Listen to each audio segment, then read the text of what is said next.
Magandang hapon po mga kaibigan. Excited kami kasi springtime na dito sa Texas. Ibig sabihin, bumabalik na yung mga dahon, lumalabas na yung mga ibon, at panahon na para magtanim. Ang mga itatanim namin this year is lahat ng mga paborito naming gulay, kamatis, sili, talong, okra, sitaw, kalabasa, lahat ng mga gagamitin namin sa pangluto. Kaya, tara, ipapakita namin sa inyo yung buong process.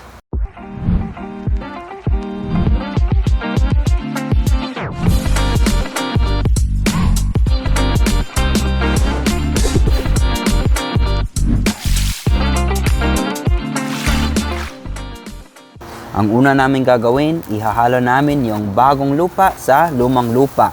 Ang ginagamit namin every year, maganda pang nutrients. Hey!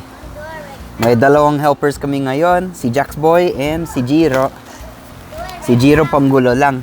Go ahead, Jax, you can rake it. Ayos, hinahalo ni Jax.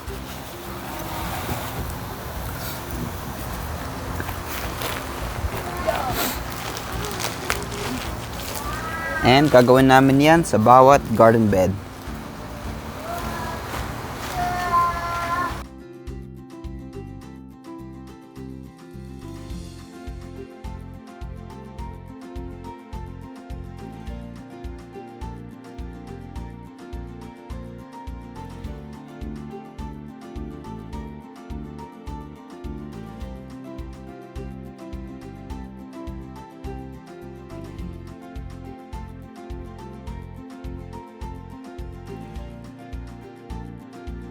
Okay, tapos na kami sa lupa. Nilagyan din ni Jess ng pataba sa bawat garden bed. Kaya kunin ko na yung mga halaman at itatanim na. Ito na pala ang itsura ng bawat garden bed. Punong-puno na ng lupa.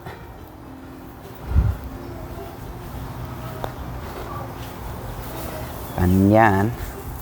At ito ang mga binili naming halaman. Dito sa garden bed na to, kamatis, sili. Dito naman, may zucchini, talong. Dito sa likod, may asparagus na. 5 taon na yung asparagus na to, kaya hindi namin tinatanggal. Pabalik-balik lang yung asparagus, and palakas ng palakas every year. Tapos dito ang squash.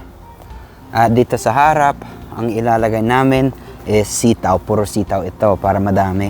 Kasi sitaw ang pinaka-paborito namin.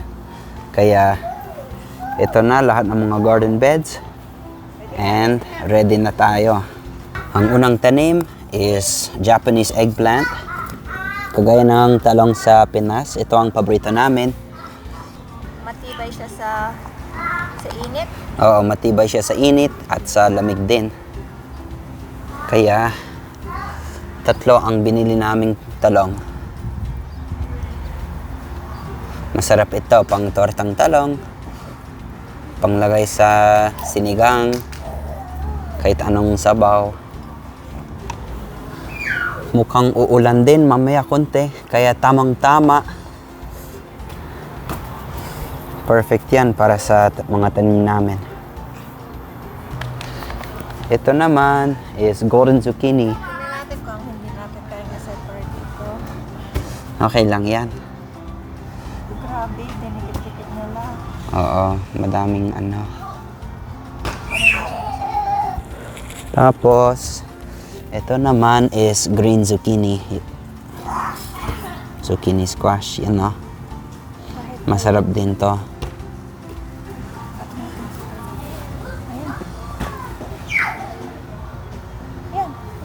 Ayun, 2 na. 2 for the price of 1. Ayoko siyang saktan masyado. So. Oo. Mahangin na.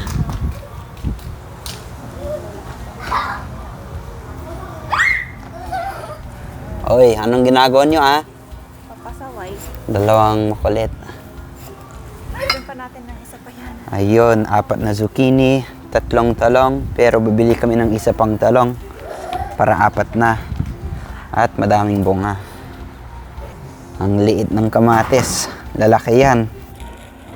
Oo. Ayos. Golden grill. Golden griller squash. Masarap ito. Dami Ito ang squash. Masarap ihalo sa zucchini. Sinaseparate ulit ni Jess kasi madami pala ito. Yun no? 6 na. Sa tabi lang ng asparagus. Ito ang mga sili namin so far. May Aristotle pepper, gypsy pepper, at Anaheim pepper. Dito namin ilalagay yung mga ibang sili at kamatis na galing sa ate ko. Super mahilig siya magtanim ng mga seedlings. Kaya kung mahilig po kayo sa gardening, tignan niyo lang yung Facebook page niya. Lagi siya nagpo-post about sa malaking garden niya. Pero ibibigay niya siguro 3 kamatis at 2 pang sili. Kaya doon muna yung mga yan. At dito, ilalagay namin ang mga sitaw. Pero ibababad muna ni Jess ang mga buto na galing sa halaman namin last year. Kaya dito yung sitaw. Pero tapos na yung squash, asparagus, dito yung talong, dito yung zucchini, 3 sili so far at 1 kamatis.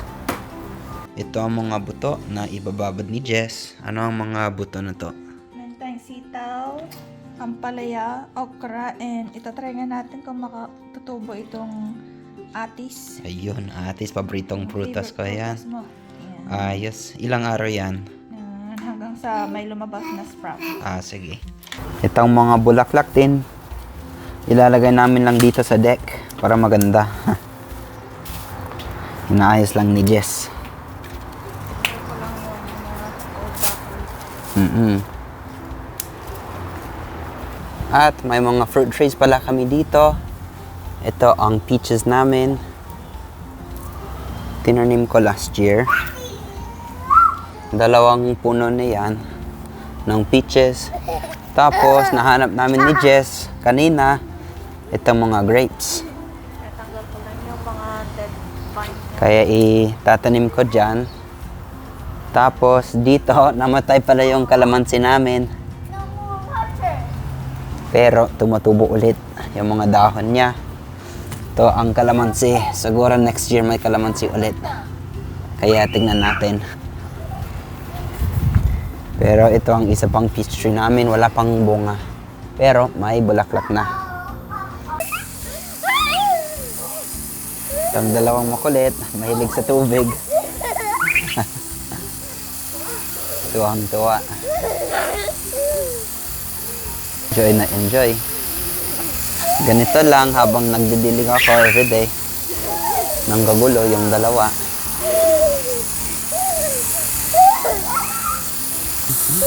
Ala, basa ka na. Malaligo ang mga ito pagkatapos.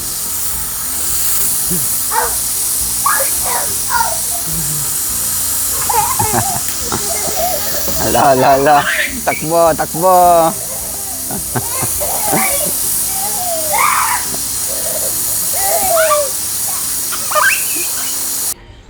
May pahabol dito si Jess.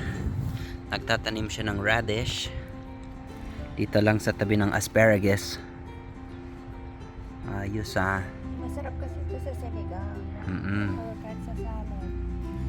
And mabilis lang. Tapos, meron din itong oxheart carrot. Tignan natin kung tutubo yan. Hindi pa successful yung carrots namin last year. Kaya yun. Ayan, tapos na kami magtanim. Kakatapos ko lang magdilig. Kaya maraming salamat po sa panonood sa aming pagtatanim ngayon. Abangan na lang po habang lumalaki ang mga halaman namin.